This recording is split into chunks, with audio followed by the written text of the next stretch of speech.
មួយទី2ណែនាំខ្លួនដើម្បីទទួលបានឱកាសការងារ 100% នៅក្នុងការណែនាំខ្លួនគឺមានចំណុចសំខាន់3ដែលអ្នកត្រូវធ្វើទី1នោះគឺអ្វីដែលអ្នកបានធ្វើទី2គឺនិយាយអំពីអ្វីដែលអ្នកបានរៀនអំពីការងារមួយនោះ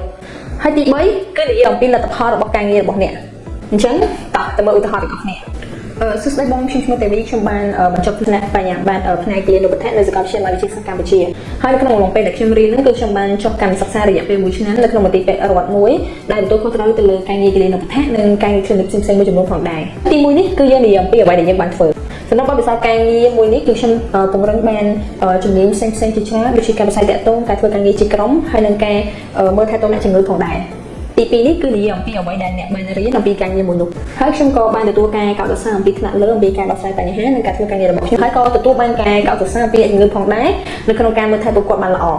ចុងក្រោយនេះគឺនិយាយអំពីអ្វីដែលអ្នកបានសម្រេចអំពីការងារមួយនេះអញ្ចឹងនៅពេលដែលអ្នកនរគ្នាមកសម្ភាសន៍ត្រូវចាំថាគឺត្រូវមានទំនុកចិត្តលើខ្លួនឯងនិយាយអ្វី